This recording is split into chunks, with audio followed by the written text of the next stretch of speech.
Bonjour Bruce Winnie. Bon, aujourd'hui, on va parler de certains challenges, puis on va donner des optiques et des conseils pratiques qui peuvent vraiment changer.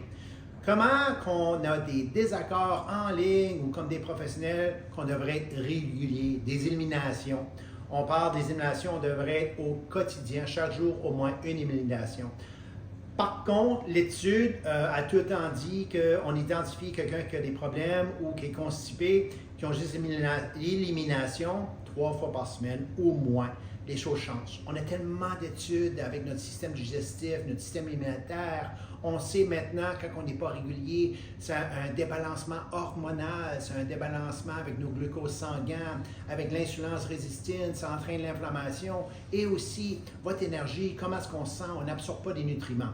Mais je ne suis pas ici pour garder ça négatif, je vais juste donner des plateformes pour vous faire réaliser, peut-être vous allez vous reconnaître dans ce site. Les gros challenges que moi j'ai vus, pas juste en vacances, mais on va visiter des gens. Nous autres, plusieurs années passées, je m'en rappelle, ma famille, mes amis, encore chez nous, viennent nous visiter. Et puis, on s'apercevait qu'ils n'utilisaient pas la toilette. C'est soit qu'ils sont embarrassés parce qu'on avait entendu des rumeurs. Alors, apparemment, quand ils utilisaient la toilette, ça sentait pas bon. Oui, le poupe sentait pas bon. Mais écoute, Bruce Pludin, Dieu, ça sent bon. Non, on est tous égales. Je ne sais pas qu'est-ce qu'est la peur, mais eux, c'est ça qui était la peur. Ils ont peur qu'on rentre dans la toilette après, puis oh, tabarnouche, ça sent pas bon ici. Il faut écouter à notre corps. Un deuxième challenge, c'est quand on va en vacances. Écoute, je ne peux pas vous donner l'importance d'avoir une routine, puis je vais revenir de nouveau à ça.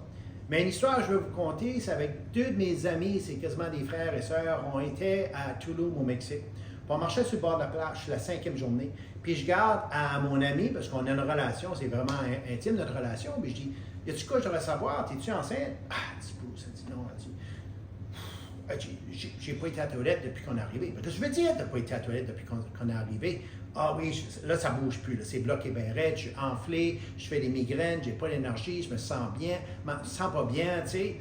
Là, on a eu vraiment une bonne conversation. Elle, c'était vraiment la peur parce qu'on restait dans le même chalet que si quelqu'un allait à la toilette après, puis qu'elle allait sniffer le boubou. Ça fait que la réalité, c'est qu'il faut vraiment comprendre à écouter son corps. Moi, je crois vraiment avoir une routine à l'année longue, se coucher une telle heure, se lever une telle heure, faire exercice, se tenir hydraté. Parce que quand on va en vacances, le corps est embarqué dans cette routine-là. Combien de fois vous connaissez des gens ou peut-être vous-même, vous avez une routine à vous lever de bonne heure le matin. Puis peu importe où vous êtes, ou c'est un party, ou vous êtes un mariage, un week-end, le lendemain matin, vous ne pouvez pas rester au lit. Le corps, on peut vraiment le programmer. Puis quand on va en vacances, on est disconnecté. Pas plus qu'on est connecté plus que jamais d'affaires sur les tablettes, mais on est disconnecté plus que d'autres choses. On met ça de côté. La réalité, quand on est en vacances, on oublie vraiment de s'observer, s'écouter, écouter à notre corps. Il faut prendre le temps à écouter dans notre corps, embarquer dans une routine. Faites tout le temps faire sûr qu'on est hydraté parce qu'on boit de l'alcool, on boit un petit peu plus de café, on change de malbouffe. Et aussi, il faut arrêter la peur. Il faut arrêter la peur d'utiliser la toilette. Il faut se programmer à aller à la toilette au moins une fois par jour. Quelque chose que beaucoup de monde ne savent pas, c'est quand on retient. On ne veut pas aller à la toilette parce qu'on a peur ou on se retient, on n'est pas confortable. Ça entraîne la constipation. Ça entraîne à avoir des problèmes de digestion.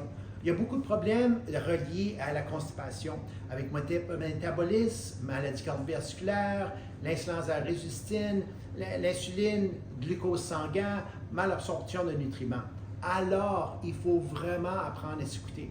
Et puis, je vais vous donner un conseil vraiment pratique. C'est pas vraiment d'écouter les gens, moi j'y vais 3 fois par jour ou 1 fois par jour. C'est vraiment apprendre à donner le temps à notre système digestif à revenir régulier. Puis, où est-ce qu'on commence? Il y a plein de choses. Nous autres, quand on voyage, mon Claudine, parce que notre routine peut être un petit peu différente, on emmène des enzymes digestifs, des probiotiques, parce qu'on mange bien.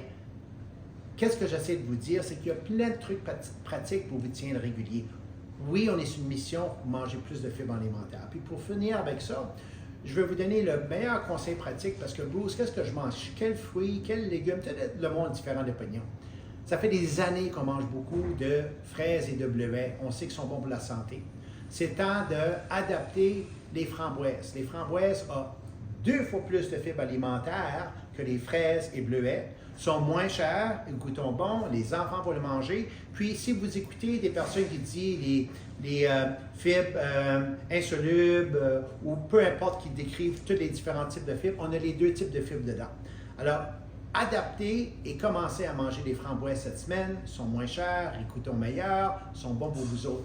Et la dernière chose, je vais vous dire que on a prouvé, les dernières recherches faites juste de sortir, que les personnes qui mangent beaucoup de fibres alimentaires, qui sont réguliers, ont une espérance de vie de 10 ans de plus que n'importe qui d'autre. 10 ans de plus, les dernières recherches. Ça fait que j'espère que ça vous motive.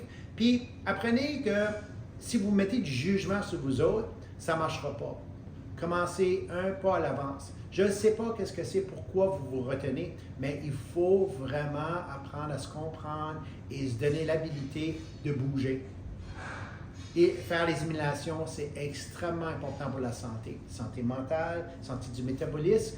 Et puis aussi, il y a beaucoup de monde qui écoute ça et veulent faire la perte de poids. Ça peut avoir un impact négatif jusqu'à 75% à vous ralentir, à avoir de la misère à perdre du poids.